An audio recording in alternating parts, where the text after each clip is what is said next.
Good morning friends, હું અજય ત્રિવેદી અને આજે આપણે ધોરણ 10 વિષય વિજ્ઞાનમાં જૈવિક ક્રિયાઓ ચેપ્ટર 6 જોઈ રહ્યા છીએ.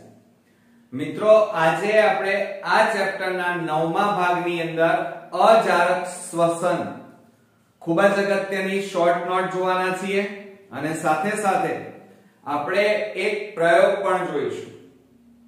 હવે આ શ્વસન ક્રિયા શરૂ કરતા પહેલા એટલે કે અજારક શ્વસન શીખતા પહેલા તમને ખબર હોવી જોઈએ કે શ્વસનના બે પ્રકાર છે.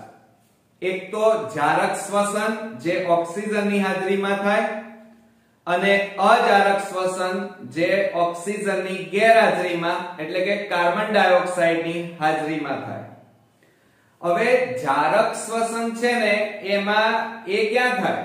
તો જારક શ્વસન કોષરસ અને કણાભસૂત્રમાં થાય, જ્યારે અજારક શ્વસન ફક્ત કોષરસમાં થાય છે. એમાં કણાભસૂત્રમાં કોઈ ક્રિયા થતી નથી, માટે મોટા ભાગે ત્યાં ઓક્સિજન વપરાતો નથી. એટલે ઓક્સિજનની ગેરહાજરીમાં થતા શ્વસનને અજારક શ્વસન કહેવાય. ક્લિયર? તો મિત્રો, હવે આપણે અજારક શ્વસન ટૂંક નોંધ તમારી પૂછાય છે 2 માર્ક્સમાં, એ જરા જોઈએ. આ અજારક શ્વસન છે મિત્રો. અજારક શ્વસન એ સજીવ શરીરના કોષોમાં થતી એટલે કે કોષરસની અંદર થતી ક્રિયા છે. આ અજારક શ્વસન ઓક્સિજનની ગેરહાજરીમાં એટલે કે કાર્બન ડાયોક્સાઇડની હાજરીમાં થાય છે. કણાભસૂત્રમાં અહીંયા કોઈ ક્રિયા થતી નથી, એટલા માટે ઓક્સિજન ગેરહાજર હોય છે. તો સામાન્ય રીતે અજારક શ્વસન કોનામાં જોવા મળે? તો એક તો બેક્ટેરિયા, યીસ્ટ અને ફૂગ, કેટલાક અંતઃપરોપજીવીઓ અને કસરત દરમિયાન પ્રાણીઓના સ્નાયુઓમાં ગ્લુકોઝમાંથી ઉર્જા મુક્ત કરવાની ક્રિયા ઓક્સિજનની ગેરહાજરીમાં થાય છે. તેને અજારક શ્વસન કહેવાય. સમજો મિત્રો કે અજારક શ્વસન મોટાભાગે કોનામાં થાય છે? ટૂંકા પ્રશ્નમાં પૂછાય તો બેક્ટેરિયામાં, યીસ્ટ, કેટલીક ફૂગ, કેટલાક અંતઃપરોપજીવી એટલે કે શરીરની અંદર રહેઠાણ બાંધી અને પરોપજીવન ગાળતા હોય, દાખલા તરીકે કૃમિ. તો અંતઃપરોપજીવીઓ, તે ઉપરાંત કસરત દરમિયાન પ્રાણીઓના સ્નાયુઓમાં એટલે કે આપણે જ્યારે કસરત કરીએ ત્યારે આપણા સ્નાયુઓમાં ગ્લુકોઝમાંથી ઉર્જા મુક્ત કરવાની ક્રિયા ઓક્સિજનની ગેરહાજરીમાં થાય છે, માટે આવા શ્વસનને અજારક શ્વસન કહેવાય. બીજું, આ ક્રિયા દરમિયાન યીસ્ટ અને તે ઉપરાંત ધ્યાન રાખજો, અજારક શ્વસનની અંદર મોટા ભાગે યીસ્ટમાં ઇથેનોલ, યાદ રાખજો, ઇથેનોલ એક જાતનો દારૂનો પ્રકાર છે. કેમ? કારણ કે આ નોલ પ્રત્યય લાગે છે. પાછળ કયો પ્રત્યય? All. Ethanol, methanol, propanol, butanol એટલે ઓલ પ્રત્યય લાગે છે, એટલે કે આલ્કોહોલ છે એક જાતનો. ઇથેનોલ અને કાર્બન ડાયોક્સાઇડ મુક્ત થાય છે, એટલે કે અજારક શ્વસન દરમિયાન યીસ્ટમાં ઇથેનોલ અને કાર્બન ડાયોક્સાઇડ છૂટા પડે છે. જ્યારે પ્રાણીઓમાં એટલે કે આપણા શરીરની વાત કરીએ છીએ કસરત દરમિયાન, તો પ્રાણીઓના સ્નાયુ કોષોમાં ફક્ત લેક્ટિક એસિડ ઉત્પન્ન થાય છે. કયો એસિડ ઉત્પન્ન થાય છે? Lactic acid. અજારક શ્વસન દરમિયાન તો યાદ રાખજો કે યીસ્ટમાં અજારક શ્વસન દરમિયાન ઇથેનોલ અને કાર્બન ડાયોક્સાઇડ મુક્ત થાય છે, જ્યારે પ્રાણીઓની અંદર સ્નાયુમાં અજારક શ્વસન દરમિયાન લેક્ટિક એસિડ ઉત્પન્ન થાય છે. બંને કિસ્સામાં ગ્લુકોઝના અણુનું અપૂર્ણ દહન થાય છે. કેમ? કારણ કે આ તો CO2 ની હાજરીમાં થાય છે, ઓક્સિજન ગેરહાજર છે, એટલે કેવું દહન થાય મિત્રો? અપૂર્ણ દહન થાય. અપૂર્ણ દહન થાય તો ઊર્જા કેવી છૂટી પડે? ઓછી છૂટી પડે. એટલે જુઓ, બંને કિસ્સામાં આ ઈસ્ટ અને સ્નાયુ બંને કિસ્સામાં ગ્લુકોઝના અણુનું અપૂર્ણ ઓક્સિડેશન થાય છે, એટલે કે અપૂર્ણ દહન થાય છે અને ખૂબ જ ઓછા પ્રમાણમાં ઊર્જા છૂટી પડે છે. એટલે અજારક શ્વસનમાં હંમેશા ઊર્જા ઓછી ઉત્પન્ન થાય. બરોબર મિત્રો? એટલે જારક શ્વસન સારું, અજારક શ્વસનમાં ઊર્જા ઓછી પ્રાપ્ત થાય છે. તો મિત્રો અહીંયા આપણે શું જોયું કે અજારક શ્વસનમાં ઈસ્ટમાં અજારક શ્વસન દરમિયાન ઇથેનોલ અને કાર્બન ડાયોક્સાઇડ છૂટા પડે છે, જ્યારે પ્રાણીઓમાં કસરત દરમિયાન સ્નાયુમાં અજારક શ્વસન દરમિયાન ફક્ત લેક્ટિક એસિડ ઉત્પન્ન થાય છે. તો મિત્રો આ બંને વસ્તુ આપણે સમીકરણ દ્વારા જોઈએ તો પહેલા ઈસ્ટમાં શું થાય છે? તો ગ્લુકોઝ.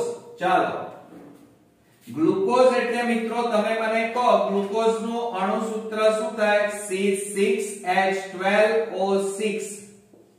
જેમાં કાર્બન કેટલા છે? જો અહીંયા કાર્બનના અણુઓ 6. તો ગ્લુકોઝ એ 6 કાર્બન વાળો અણુ છે અને કોષરસમાં ઓક્સિજનની ગેરહાજરીમાં, ઓક્સિજન ગેરહાજર છે અને ગેરહાજરીમાં આ ગ્લુકોઝના અણુનું દહન થાય તો સૌપ્રથમ પહેલા 2 પાયરુવેટ અથવા પાયરુવિક એસિડ ઉત્પન્ન થાય છે. 2 પાયરુવેટ એટલે કે પાયરુવિક એસિડના 2 અણુ ઉત્પન્ન થાય છે. પાયરુવિક એસિડને પાયરુવેટ પણ કહી શકાય. અને આ પાયરુવિક એસિડ અથવા પાયરુવેટ એ કેટલા કાર્બન ધરાવે છે? 3 કાર્બન વાળા 2 અણુ મળે છે. યાદ રાખજો. આ ઉપરાંત ઊર્જા છૂટી પડે છે. હવે એનું પાછું શું થાય છે? આથવણ થાય છે. આથવણ એટલે કોહવાણ કહેવાય. અને ઓક્સિજનની ગેરહાજરીમાં એનું કોહવાણ થાય. કોનું? પાયરુવેટનું, પાયરુવિક એસિડનું. અને કોહવાણ થઈ ઇથેનોલ અને કાર્બન ડાયોક્સાઇડ અને થોડાક પ્રમાણમાં ઊર્જા છૂટી પડે છે. જુઓ, થોડાક પ્રમાણમાં. કેમ? કારણ કે આ કયું શ્વસન છે? અજારક શ્વસન. તો મિત્રો બરોબર સમજી લો કે ગ્લુકોઝ એ 6 કાર્બન વાળો અણુ છે અને એનું કોષરસમાં ઓક્સિજનની ગેરહાજરીમાં દહન થતા પાયરુવિક એસિડના 2 અણુઓ જે 3 કાર્બન ધરાવે છે અને ઊર્જા છૂટી પડે છે. આ પાયરુવિક એસિડનો કોહવાણ થતા ઓક્સિજનની ગેરહાજરીમાં કોહવાણ થતા ઇથેનોલ અને કાર્બન ડાયોક્સાઇડ તથા ઓછા પ્રમાણમાં ઊર્જા છૂટી પડે છે. કેમ? કારણ આ ઓક્સિજનની ગેરહાજરીમાં આ ક્રિયા થાય તો અજારક શ્વસન અને અજારક શ્વસનમાં ઊર્જા ઓછી છૂટી પડે છે. આ તો ઈસ્ટમાં વાત કરી. હવે આપણે પ્રાણીના સ્નાયુમાં કસરત કરતી વખતે અજારક શ્વસન થાય છે તો એ પણ કોષરસમાં થાય છે. તો જુઓ, ગ્લુકોઝ એક 6 કાર્બન વાળો અણુ છે.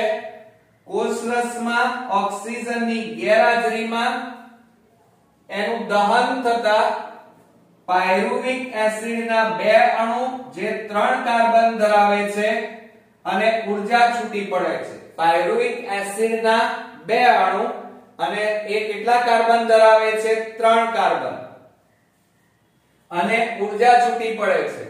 આ પાયરુવિક એસિડનું ઓક્સિજનની ગેરહાજરીમાં દહન થતા લેક્ટિક એસિડ અને ઓછા પ્રમાણમાં ઊર્જા છૂટી પડે છે.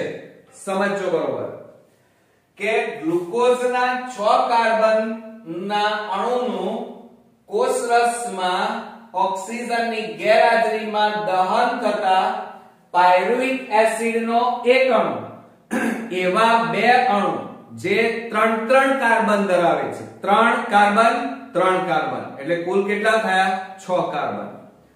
તો 3 કાર્બન વાળા બે પાયરુવિક એસિડના અણુ અને ઊર્જા છૂટી પડે છે. આ પાયરુવિક એસિડનું ઓક્સિજનની ગેરહાજરીમાં દહન થતા લેક્ટિક એસિડ અને થોડાક પ્રમાણમાં ઊર્જા છૂટી પડે છે. તો મિત્રો અહીંયા બરોબર ધ્યાન રાખજો કે જો ઈસ્ટમાં અજારક શ્વસન થાય તો મોટા ભાગે ઇથેનોલ અને કાર્બન ડાયોક્સાઇડ છૂટા પડે છે, અને જો પ્રાણીના સ્નાયુઓમાં અજારક શ્વસન થાય તો લેક્ટિક એસિડ અને ઊર્જા છૂટી પડે છે. મિત્રો હમણાં જ મેં તમને કીધું કે અજારક શ્વસન કોષરસમાં જ થાય, કણાભ સૂત્રમાં થાય નહીં. જારક શ્વસન એ કણાભ સૂત્ર અને કોષરસ બંનેમાં થાય, બરોબર? એટલે જારક શ્વસનમાં ઓક્સિજન વપરાય, જ્યારે આ અજારક શ્વસનમાં ઓક્સિજન ગેરહાજર છે, માટે અજારક શ્વસનમાં ઊર્જા ઓછી થોડી છૂટી પડે છે. એટલે મિત્રો તમને હવે ખ્યાલ આવી ગયો હશે કે કયું શ્વસન સારું? જારક શ્વસન. ઓકે. બીજું, હવે આ પ્રશ્ન જ્યારે તમે તૈયાર કરી અને બોર્ડમાં જ્યારે લખતા હોય ત્યારે આ રાસાયણિક સમીકરણોમાં બહુ જ ધ્યાન આપજો. ખાસ આના જ માર્ક્સ હોય છે, અને સાથે સાથે આ ટૂંક નોટની અંદરથી ટૂંકા પ્રશ્ન પણ પૂછાય છે કે જારક શ્વસન ક્યાં થાય છે? બોલો ચલો. તો યાદ રાખજો કે જારક શ્વસન એ કોષરસ અને કણાભ સૂત્રમાં થાય છે. અજારક શ્વસન આ ક્યાં થાય છે? તો ફક્ત કોષરસમાં થાય છે. બીજું, અજારક શ્વસન કયા સજીવોમાં જોવા મળે? તો બેક્ટેરિયા, યીસ્ટ, ફૂગ, કેટલાક અંતઃપરોપજીવી અને કસરત દરમિયાન પ્રાણીઓના સ્નાયુઓમાં ગ્લુકોઝમાંથી ઊર્જા મુક્ત કરવાની ક્રિયા એ ઓક્સિજનની ગેરહાજરીમાં થાય છે. આ અજારક શ્વસન છે. બીજું, તમને એમ પૂછવામાં આવે કે ઈસ્ટમાં અજારક શ્વસન દરમિયાન કયા ઘટકો છૂટા પડે છે? તો ઇથેનોલ અને કાર્બન ડાયોક્સાઇડ. બીજું પૂછાય, પ્રાણીઓમાં અજારક શ્વસન દરમિયાન કયો ઘટક છૂટો પડે છે? Lactic acid. ઓકે. તો આ મોસ્ટ ઇમ્પોર્ટન્ટ શોર્ટ નોટ છે આપણા માટે, તો બરોબર તૈયાર કરી નાખજો. અને આ સમીકરણો બરોબર 2 થી 3 વાર લખી અને તૈયાર કરજો. બરોબર મિત્રો? હવે આપણે પ્રયોગ જોઈએ. મિત્રો અત્યારે આપણે શ્વસન ક્રિયાની વાત કરી રહ્યા છીએ. પ્રાણી શરીર જ્યારે શ્વસન ક્રિયા કરે, એટલે કે આપણે જ્યારે શ્વસન કરીએ ત્યારે આપણે કયો વાયુ બહાર કાઢીએ છીએ? તો તરત તમે કહેશો સર અમે CO2 વાયુ ઉચ્છ્વાસમાં બહાર કાઢીએ છીએ. અને કયો વાયુ શ્વાસ દ્વારા અંદર લો છો? ઓક્સિજન વાયુ.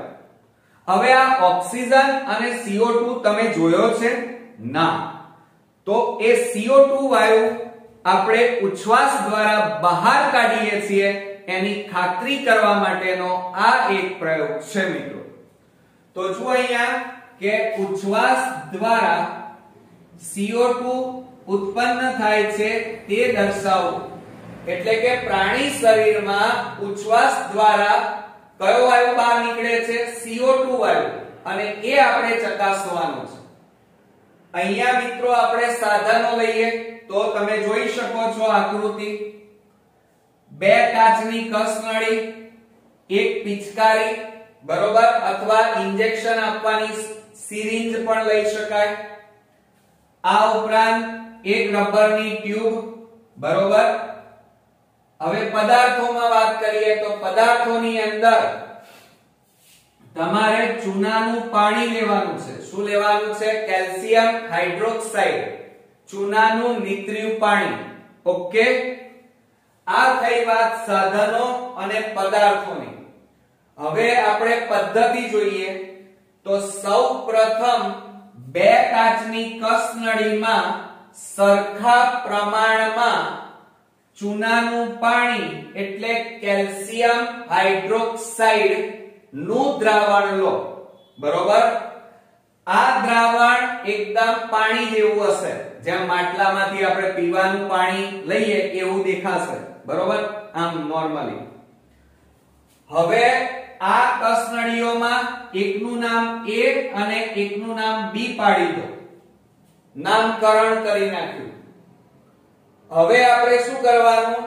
એ કસનળીમાં આ A નંબરની કસનળી છે એની અંદર પિચકારી દ્વારા અથવા ડોક્ટરની સિરિંજ દ્વારા તમે આની અંદર આ સિરિંજને અથવા પિચકારીને આ ચૂનાના પાણીમાં ડુબાડી અને હવા છોડો, પ્રવાહિત કરો.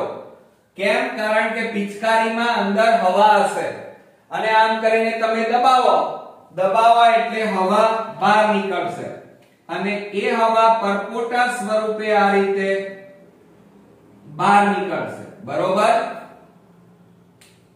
પછી આ જેમ જેમ પરપોટા બહાર નીકળે એટલે આ કસનળી A નું થોડાક સમય પછી આ પાણીનું અવલોકન કરો.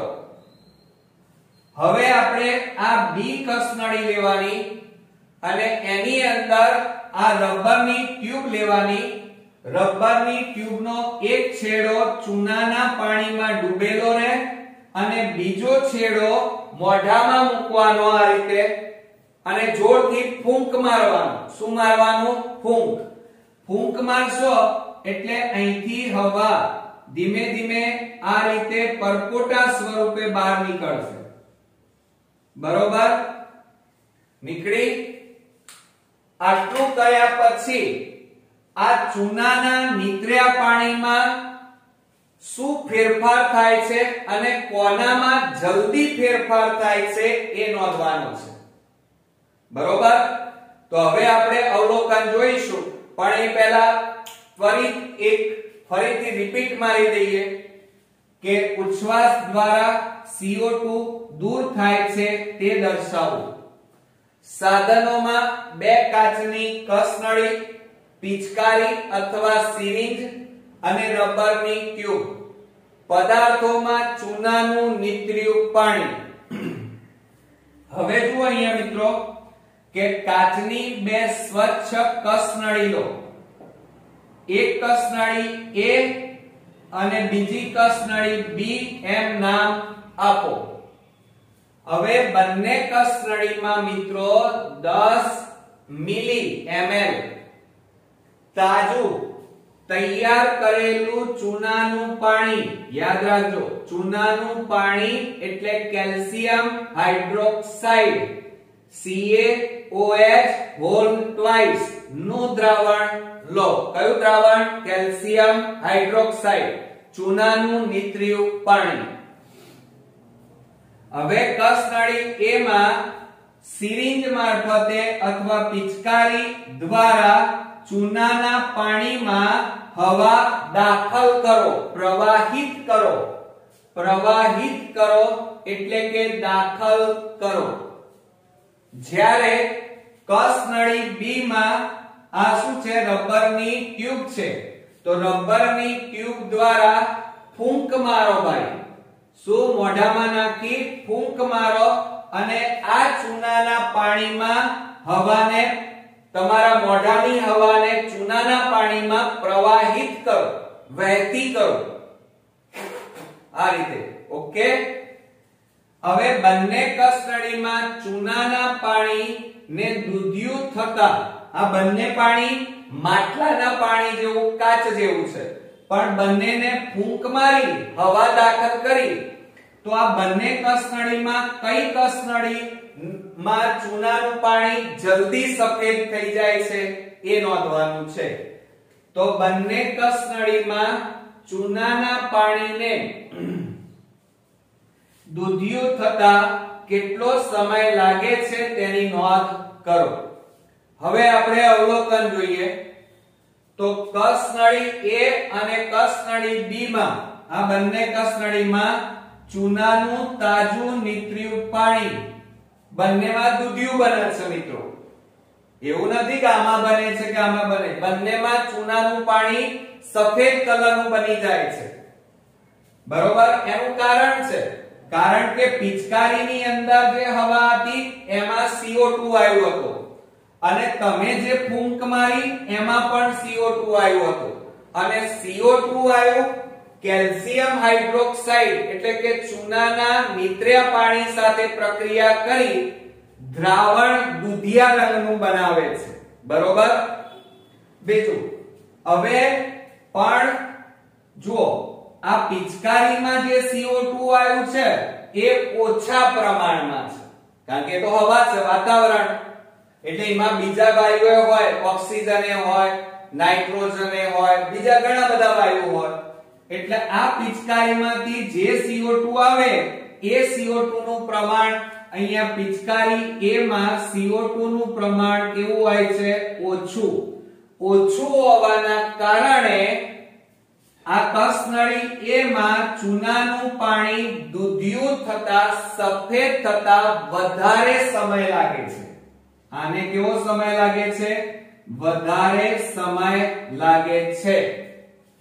જ્યારે કસનળી B માં ચૂનાનું નિત્ર્યું પાણી જલ્દી દૂધિયું બની જાય છે એટલે ઓછા સમયમાં.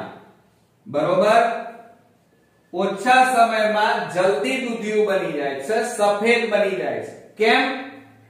કારણ કે આ ટ્યુબમાં તમે કયો વાયુ બહાર કાઢ્યો મોઢામાંથી? CO2. અને તમે જે ઉચ્છ્વાસમાં વાયુ બહાર કાઢ્યો એમાં CO2 નું પ્રમાણ કેવું છે? CO2 નું પ્રમાણ વધારે છે. કેવું છે? CO2 વધારે છે ઉચ્છ્વાસમાં એટલે આ ચૂનાનું નિત્ર્યું પાણી જલ્દી સફેદ થઈ જાય છે. ઓકે. જુઓ કસનળી A અને B માં ચૂનાનું તાજું પાણી દૂધિયું બંનેમાં બને છે કારણ કે જોજો કારણ કે CO2 ની હાજરીમાં ચૂનાના પાણીના રંગમાં ફેરફાર થાય છે. કસનળી B માં ઝડપથી રંગ પરિવર્તન, આ કસનળીમાં જલ્દી રંગ પરિવર્તન થાય છે. કેમ? કારણ કે ઉચ્છ્વાસમાં દૂર થતી હવામાં એટલે કે તમે ઉચ્છ્વાસમાં જે વાયુ બહાર કાઢો એમાં CO2 નું પ્રમાણ કેવું હોય છે મિત્રો? વધારે હોય છે અને માટે કસનળી B માં ચૂનાનું નિત્ર્યું પાણી જલ્દી દૂધિયું બની જાય છે. ટૂંકા પ્રશ્નો યાદ રાખો. આ પ્રયોગ દ્વારા સાબિત થાય છે કે ઉચ્છ્વાસ દ્વારા દૂર થતી હવામાં કાર્બન ડાયોક્સાઇડ એટલે કે CO2 વાયુ વધારે હોય છે જ્યારે કસનળી A માં ચૂનાનું નિત્ર્યું પાણી દૂધિયું બનતા વધારે સમય લાગે છે. કેમ? કારણ કે પિચકારીમાં જે CO2 છે કાર્બન ડાયોક્સાઇડ એનું પ્રમાણ વાતાવરણમાં ઓછું છે એટલા માટે આ પાણી દૂધિયું બનતા વધારે સમય લાગે છે. ઓકે. હવે નિર્ણય લઈએ તો આ પ્રયોગ પરથી સાબિત થાય છે કે શ્વસન ક્રિયામાં ઉચ્છ્વાસ દ્વારા કયો વાયુ ઉત્પન્ન થાય છે? CO2 વાયુ ઉત્પન્ન થાય છે. ઓકે મિત્રો, આખો પ્રયોગ સમજાઈ ગયો?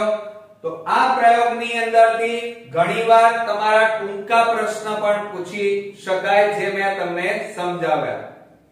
સાથે સાથે અહીંયા ધ્યાન એ રાખવાનું છે કે ચૂનાનું નિત્ર્યું પાણી એનું અણુસૂત્ર CaOH એટલે કે કેલ્શિયમ હાઇડ્રોક્સાઇડ થાય.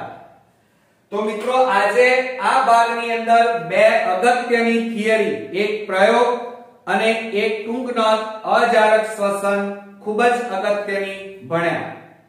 મિત્રો આ વિડિયો ધ્યાન રાખી છેલ્લે સુધી 2 વાર જોઈ અને પછી તૈયારી કરો તો મિત્રો તમને ચોક્કસથી ઝડપથી યાદ રહી જશે. તો નેક્સ્ટ વિડિયોમાં ખૂબ જ અગત્યની થિયરી સાથે હવે મળીશું, કારણ કે જૈવિક ક્રિયાઓના પાચન ક્રિયા બરોબર અને તે ઉપરાંત જે પાચન તંત્ર છે એના વિશે આપણે નેક્સ્ટ પાર્ટમાં આપણે વાત કરવાના છીએ. તો નેક્સ્ટ પાર્ટ માટે મિત્રો આ ચેનલને સબસ્ક્રાઇબ ન કરી હોય તો અચૂકથી કરી લેજો, કારણ કે આ ચેપ્ટરના દરેકે દરેક વિડિયો તમારા સુધી અમે પહોંચાડી શકીએ. તો નેક્સ્ટ વિડિયોમાં ફરી મળીએ, ત્યાં સુધી ગુડ નાઇટ મિત્રો.